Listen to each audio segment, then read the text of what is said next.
Hey there, CEOs. Thank you so much for joining me for Barter Blacks Today in Black History podcast, where we are spotlighting and featuring Black-owned businesses that you need to know.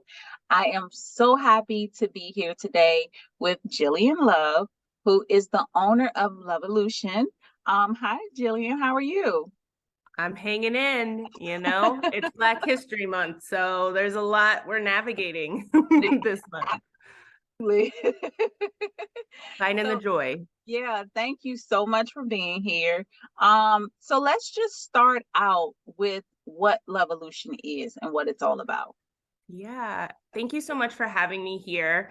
I've been a fan of your work from afar, so it's amazing to be connected and begin to be in conversation with our businesses. Yes. Yeah, Lovelution Inc. is really at the intersection of three key markets, Okay. diversity and inclusion, professional development, and executive coaching. And Lovelution Inc. is a community-led research and development organization committed to the Lovelution, which that's love and revolution at the roots, where we are centering Black, Indigenous, and folks of the global majority. And so we're taking the courageously bold step in uncertain times to really help folks move from your comfort zone and into the learning and growth zone, and recognizing when you do that work first, then it radiates out to collective action. Yeah. So, you brought up comfort zone. So how do you work on bringing people out of their comfort zone? Yeah. It's a combination of inner reparenting work and anti-racism work. So Lovelution is not my first rodeo. Okay. I've been an entrepreneur now for a decade, and I've tried on a lot of different things. I've consulted, I've met folks where they are, I've customized various trainings and mid to long-term strategies. And what has become clear over and over is it comes down to the leader. It comes down to leadership. And so there's a lot of internal work that's actually needed to close the gap between all those amazing statements organizations wrote in 2020 and where we are now with, I'd say, not that much action. Right. Right. So who are you working with in particular? Is it entrepreneurs? Is it businesses, enterprises? Like, how does that work? Yeah, so right now the focus is on Black business owners, executives, and I'm going to say everyday leaders, and those are our parents.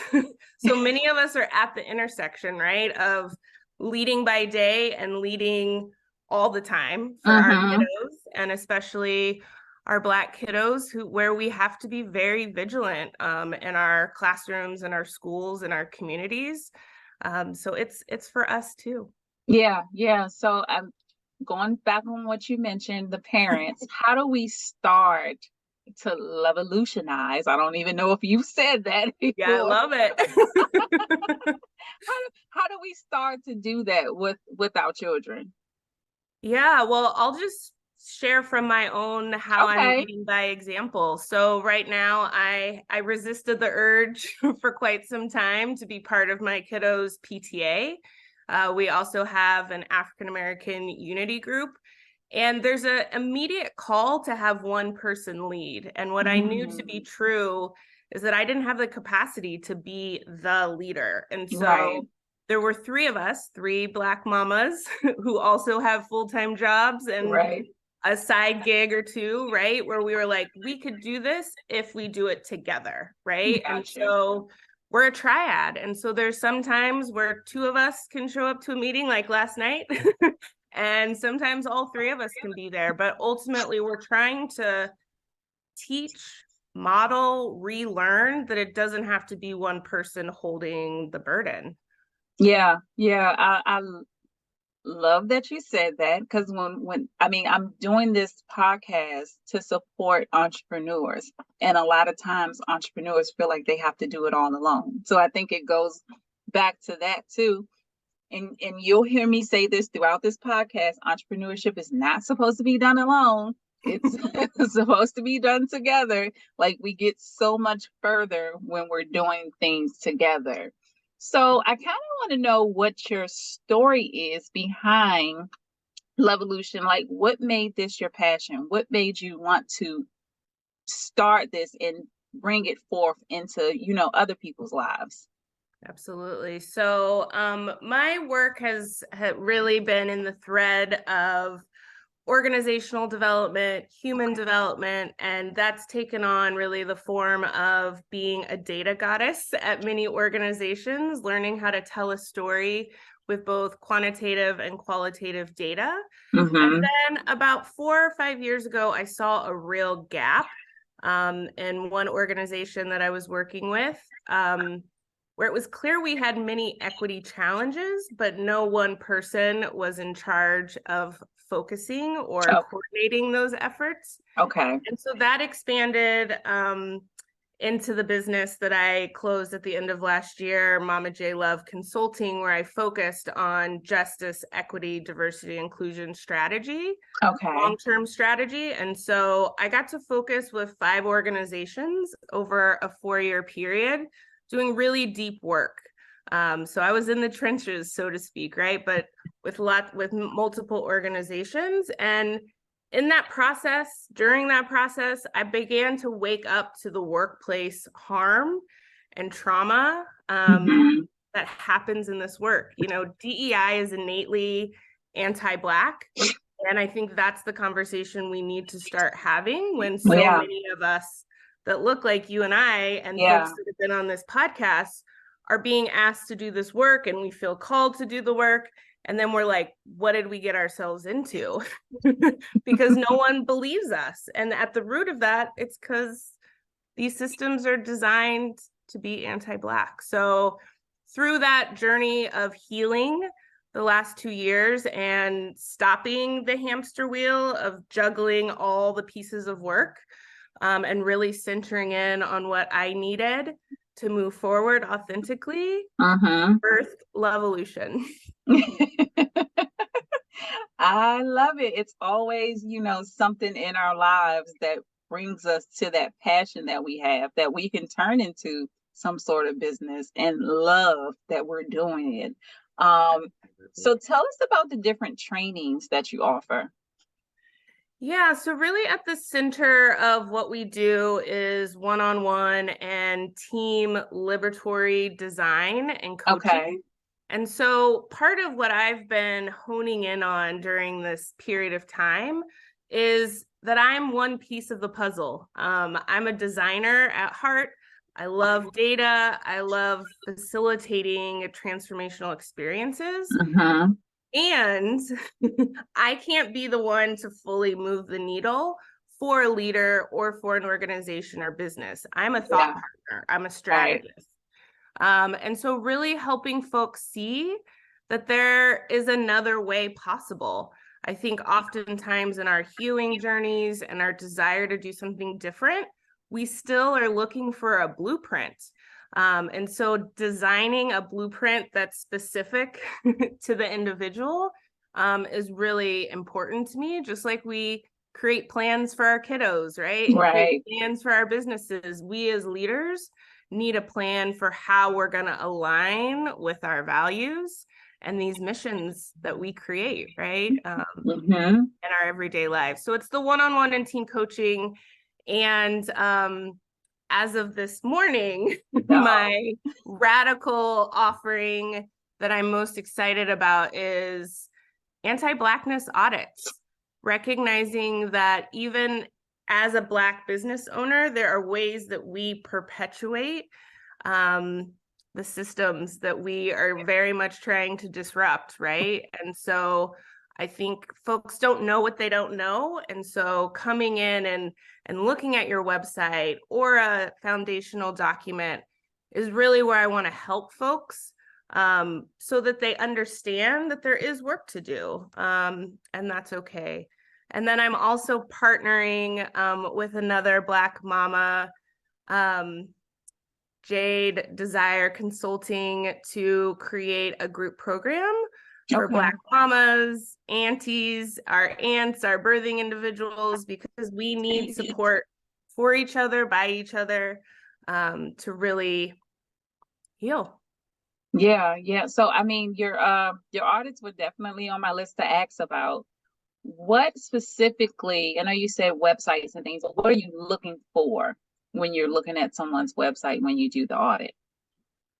Yeah, so I really come from a systems of oppression lens, how we can be in conversation with our stakeholder groups Mm-hmm. um, and audience. And so really the key question is, how is whiteness centered in the structure, the policies and practices of a business or organization, a board or leadership team, as Okay. well as, we can think of a council or a committee, right? There's ways Mm-hmm. perfectionism and only written things show up in these ways of working. And so I want to be that lens to say it's okay to disrupt it. If we're really going to begin to work and reimagine the future of work, it starts with us as leaders, as businesses, as executives. Yeah. So I it kind of gives me, I'm trying to think, how does a person or a business or person that makes the decisions in the business decide that they want to have diversity include? Because I feel like sometimes it's something that they don't want to talk about. Like it makes people feel so uncomfortable that maybe they feel like they're doing it already. But how do you know that you aren't doing it, one, that you need it, two, and just to start the conversation? Yeah, I mean, I think, we turn on the news every single day and we see destruction, we see heartbreak, we see violence against Black bodies. And I think we are past the phase of a business case. It comes down to values and how do you want to show up, right? So Right. even by us identifying as Black business owners, we're taking a stand, right? And so how is that going to show up for you as a leader? Do you need to build in maybe more rest after you lead or provide your services? Where are you finding time to reflect on, did that work? Did they hear me? Did they believe me? Yeah. Was I gaslit? Was that like, did I experience what I think I did? Like, we have to build in time for that. Mm-hmm. And our current systems don't allow for that. It's like produce results, outcome, but not Yeah. that juicy space in between that's actually going to get us to the outcome much more whole. Yeah. Yeah. So I want to focus on, you mentioned Black owned businesses, and it's interesting you say that even saying that we're a Black business, we're taking a stand. Um, I've never even heard that before, which I love that concept, because it's, I forget where I was, but and I think it was a podcast, and they were just saying how our counterparts, like white owned businesses, don't have to say they're white owned businesses, but we have to say Black owned businesses. But to look at it as if we're taking a stand, I'm absolutely for that. I love that. So what I'm getting from this, and what I want you to kind of bring home for us, is that, my audience is mainly Black owned businesses. So Yeah. how do you fit in their lives as far as their businesses are concerned with diversity and inclusion? Because it still applies. Yeah, absolutely. I mean, I think the key, and I keep going back to this because I have found that having values allows you to make decisions, right? To Yeah. make those like $1 million decisions, as Rachel Rogers calls them, like, right? And you can have a mission and you can have a vision, but you can quickly adapt that to other people's needs. But if you have Mm-hmm. values, and from my perspective, right, like adding inclusion or adding equity as a value allows you to integrate it into everything you do. Mm-hmm. I think it's easy, and as it's been talked about currently up to date, it's as a separate project, right? And when you have a separate project, when a fire comes, the first thing it's going to do is go to the back burner, right? Yeah. And so I would invite business owners to really think about how can one value, two values help you integrate it into everything you do. Yeah. So much is going off in my head right now.